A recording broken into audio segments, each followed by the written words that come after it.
Some people keep their cat's ashes beside their bed. Some carry them from room to room. And to someone who has never loved a cat, that may be difficult to understand. But if you've ever lost one, you may already know the truth. Sometimes losing a cat doesn't feel like losing a pet. It feels like losing family. And the reason may be deeper than most people realize. Because your cat was never just an animal living in your home. Over time, it became part of your life. Not through grand moments, but through hundreds of small ones. The sound of paws in the hallway. The familiar spot beside you on the couch. The quiet presence waiting in the room. The little routine you barely noticed. Until one day it was gone. And that's one reason the loss can hurt so deeply. You're not only grieving the moment your cat died.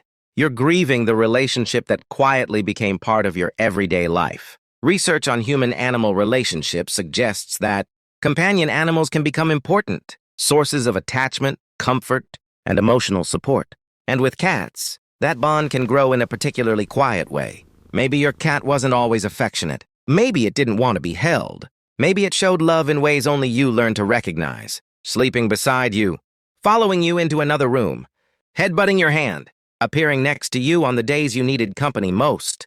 To someone else, those moments may have looked ordinary.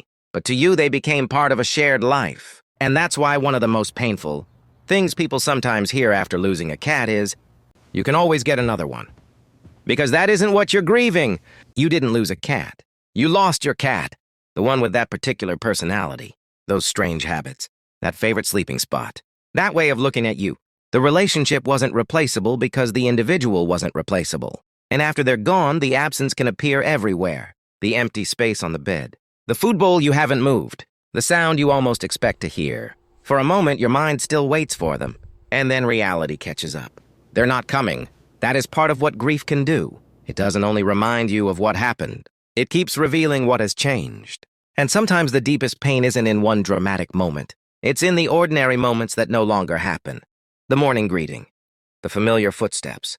The quiet companion who was simply there. That's also why some people keep their cat's ashes close. Not necessarily because they refuse to accept the loss, but because physical reminders can become part of how people maintain a sense of connection while learning to live with someone's absence. The ashes may be small, but what they represent isn't. Years of routines, trust, comfort, and a life shared together.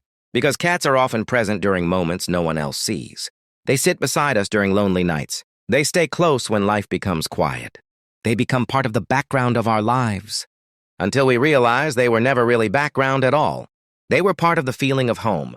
And perhaps that's why losing a cat can feel so much like losing family. Family isn't defined only by words or by species. Sometimes it's defined by presence, by familiarity, by trust, by the quiet comfort of knowing that somewhere in the house, someone you love is there. So if losing your cat feels bigger than you expected, if the silence in your home feels different, if a small object, an empty chair, or a favorite sleeping spot can suddenly bring everything back, there is a reason. You are not grieving just a pet.